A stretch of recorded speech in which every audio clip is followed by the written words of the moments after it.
इधर नागालैंड में मूसलाधार भारी बारिश ने तबाही मचा दी है। कई लोगों को अब तक सुरक्षित ठिकानों पर शिफ्ट किया गया है और अभी भी लोग जान बचाकर भाग रहे हैं। देखिए रिपोर्ट। ये तस्वीरें नॉर्थ ईस्ट के नागालैंड से सामने आई है। तस्वीरों में रेस्क्यू ऑपरेशन दिख रहा है। नागालैंड में मूसलाधार बारिश ने भारी तबाही मचाकर रख दी है। ऐसा लगता है मानो नागालैंड में पहाड़ों ने भी सरेंडर कर दिया हो। दरअसल भारी बारिश और सैलाब के बीच नागालैंड के कोहिमा में लैंडस्लाइड हो गया। मोर्चे पर वायुसेना को लगाया गया। अब तक लैंडस्लाइड से प्रभावित 100 से ज्यादा आम लोगों को रेस्क्यू किया गया है। इन सभी लोगों को सुरक्षित ठिकानों पर शिफ्ट किया जा रहा है। साथ ही पहाड़ और नदी के किनारे रहने वाले लोगों के लिए सतर्कता बरतने की अपील की जा रही है। और असम की भीषण बाढ़ ने लाखों जिंदगियों को बदल कर रख दिया है। बाढ़ से 8 लाख से ज्यादा, जी हां 8 लाख से अधिक लोग अपने घर छोड़ने को मजबूर हो चुके हैं। लाखों लोग अब भी अलग अलग जगहों पर फंसे हुए हैं, जिनका लगातार रेस्क्यू जारी है। देखिए रिपोर्ट। तस्वीरें असम के नाजरा की है, जहां युवाओं ने बाढ़ में फंसे करीब 1000 लोगों को रेस्क्यू किया। आपको बता दें, नाजरा का पूरा इलाका भीषण बाढ़ की चपेट में है। असम में इस साल भी बाढ़ ने भीषण तबाही मचाई है। लाखों लोग बेघर हो चुके हैं। जानमाल का भारी नुकसान हुआ है। हजारों हेक्टेयर कृषि भूमि जलमग्न हो चुकी है। कई परिवारों ने अपना घर, जमीन, मवेशी और अपनों को तक खो दिया है। एनडीआरएफ की टीम लगातार राहत और बचाव के काम में जुटी है, तो वहीं स्थानीय युवा भी प्रशासन के साथ राहत और बचाव के काम में जुटे हैं। और अमेरिका के कैलिफोर्निया में एक विमान की अचानक समंदर में लैंडिंग करानी पड़ी। क्यों? देखिए इस 30 सेकंड की रिपोर्ट में। ये विमान अचानक से समंदर में गिर रहा है। वीडियो देखकर एक पल को ऐसा लगा मानो विमान क्रैश होने वाला हो।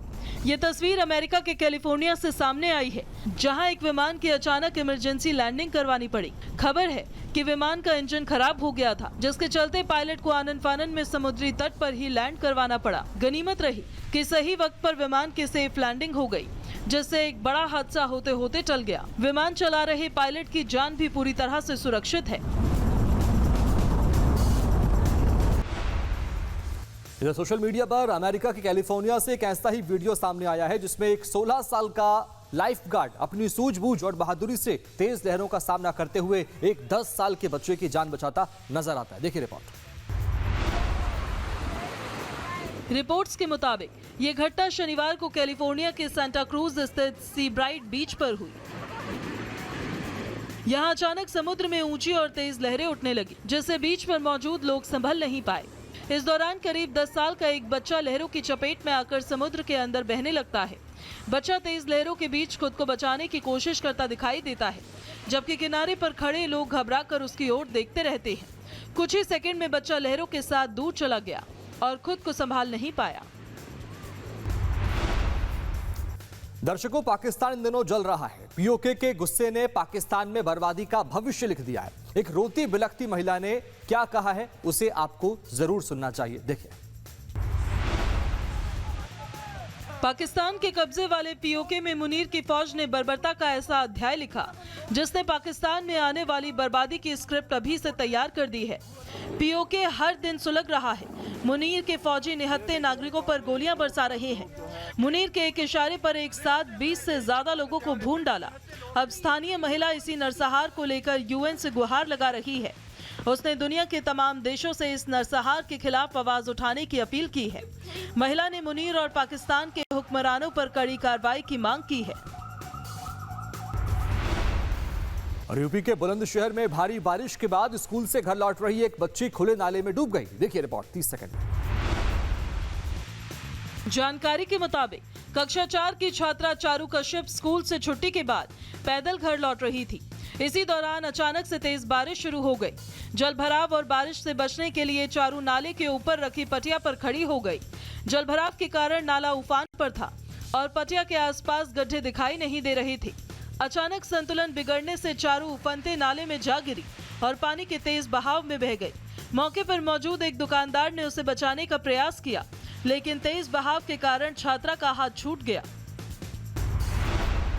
इधर गाजियाबाद के थाना इंदिरापुरम में पुलिस और बदमाश के बीच मुठभेड़ हो गई। मुठभेड़ के बाद एक शातिर स्नैचर और लुटेरे को पुलिस ने गिरफ्तार कर लिया। देखिए रिपोर्ट। आरोपी के कब्जे से अवैध हथियार और चोरी की मोटरसाइकिल बरामद की गई है। दरअसल पुलिस टीम चेकिंग अभियान चला रही थी। इसी दौरान संदिग्ध बाइक सवार को रोकने का प्रयास किया गया, लेकिन उसने भागने की कोशिश की। पीछा करने पर बदमाश ने पुलिस टीम पर फायरिंग कर दी। जवाबी कार्रवाई में पुलिस ने उसे दबोच लिया और गिरफ्तार बदमाश पर लूट, स्नैचिंग, चोरी, आर्म्स एक्ट के साथ साथ गैंगस्टर आदि समेत 2 दर्जन से ज्यादा मुकदमे दर्ज है। और बिहार के सीतामढ़ी जिले में सुरक्षा व्यवस्था पर अब सवाल खड़े करने वाली एक बड़ी घटना सामने आई है। देखिए, जहां एक अपराधी अस्पताल से फरार हो गया, कैसे, देखिए इस रिपोर्ट में। दरअसल सीएसपी लूटकांड का मुख्य आरोपी और कुख्यात अपराधी फैकन कुमार मंगलवार को सदर अस्पताल के कैदी वार्ड से पुलिस अभिरक्षा से फरार हो गया।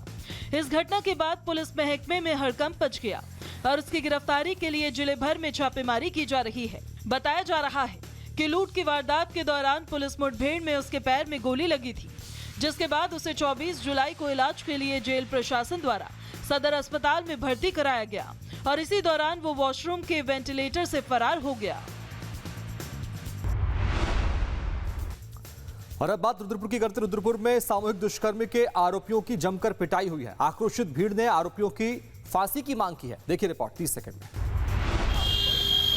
दोनों आरोपियों ने घटनास्थल से कोतवाली ले जाते समय भागने की कोशिश की। पुलिसकर्मियों ने तुरंत पीछा कर उन्हें पकड़ लिया। मौके पर मौजूद आक्रोशित भीड़ ने आरोपियों की पिटाई भी कर दी। इकट्ठा हुई भीड़ उन्हें सरेआम फांसी देने की मांग करने लगी। जैसे तैसे करके पुलिस उन्हें बचाकर थाने ले आई। आरोप है कि पुलिस ने भी आरोपियों की पिटाई की।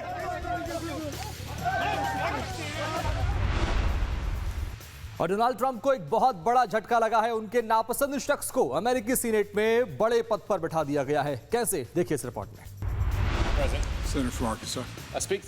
अमेरिकी सीनेट ने देश के इंटेलिजेंस एजेंसियों के प्रमुख के तौर पर जेक लेटन की नियुक्ति को मंजूरी दे दी है।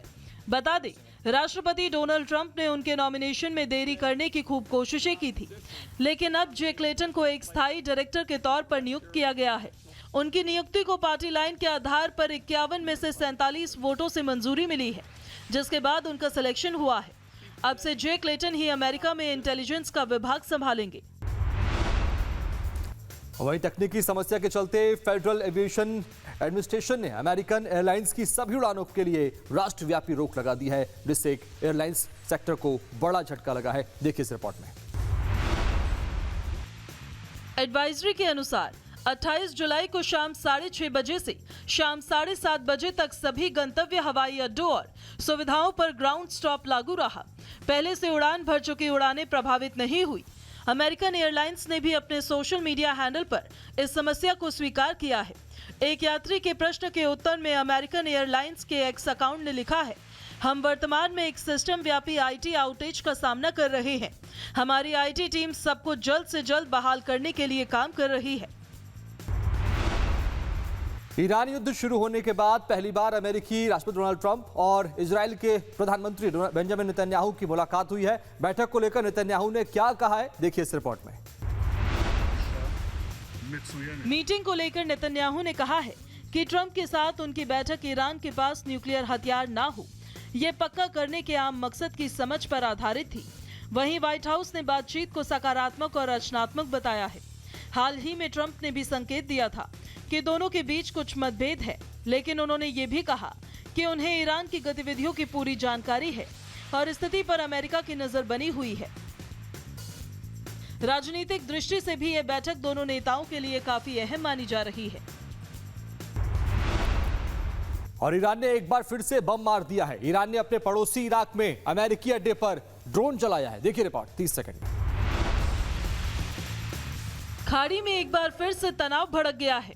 ईरान ने अपने पड़ोसी देश पर ड्रोन दागा और नुकसान अमेरिका का हो गया, क्योंकि ईरान ने इराक में जिस जगह पर ड्रोन चलाया वो अमेरिका का सैन्य अड्डा है। ईरान के हमले के बाद इराक के इरबिल में भीषण आग लग गई। ईरानी सेना ने दावा किया है कि उसके हमले से अमेरिका के सैन्य अड्डों को भारी नुकसान पहुंचा है। और ईरान और अमेरिका के बीच तनाव अब कम नहीं हो रहा है। दोनों देशों के शांति प्रयासों के बीच ईरान ने एक बार फिर से जॉर्डन पर मिसाइल दागकर अमेरिका को दहला दिया है। देखिए रिपोर्ट। इधर इजराइल ने गाजा पर एक बार फिर हमले किए हैं। इस हमले में एक की मौत हो गई जबकि 14 लोग घायल हो गए हैं। ये जानकारी सामने आ रही है। देखिए रिपोर्ट 30 सेकंड में। इजराइल ने गाजा पर हमले तेज कर दिए हैं। इजराइल ने गाजा शहर को खाली करने की चेतावनी के बाद के यारमुक इलाके में एक मस्जिद पर बमबारी की। इजरायली हमलों में एक व्यक्ति की मौत हो गई है। 14 लोग घायल होने की खबर सामने आई है। इजराइल के इस हमले में गाजा की मस्जिद भी तबाह हो गई। इजराइल ने इससे पहले गाजा सिटी में शिफा अस्पताल के पास एक आवासीय इमारत पर हमला किया था, जिसमें 4 लोग मारे गए थे।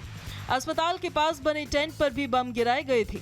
गाजा के स्वास्थ्य मंत्रालय के अनुसार अब तक 68,000 से अधिक लोग इजरायली हमले में मारे जा चुके हैं और हजारों अभी भी लापता हैं।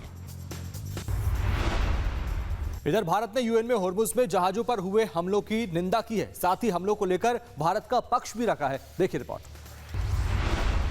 भारत ने होर्मुज जलडमरू मध्य में कारोबारी जहाजों पर हो रहे हमलों को लेकर संयुक्त राष्ट्र में चिंता जताई है। बैठक में पश्चिमी एशिया में बढ़ते तनाव के बीच ऊर्जा और आपूर्ति श्रृंखला की सुरक्षा पर चर्चा हुई।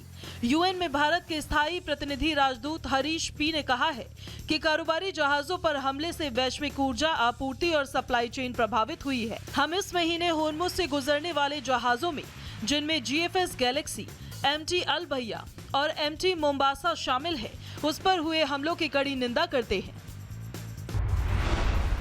रूस यूक्रेन युद्ध के भी दौरान मर्चेंट नेवी कर्मी और कानपुर निवासी सागर गुप्ता के निधन की खबर के बाद प्रशासन अब सक्रिय हो गया है। देखिए रिपोर्ट। यूक्रेन रूस युद्ध के दौरान मर्चेंट नेवी कर्मी और कानपुर निवासी सागर गुप्ता के निधन की खबर के बाद प्रशासन सक्रिय हो गया है।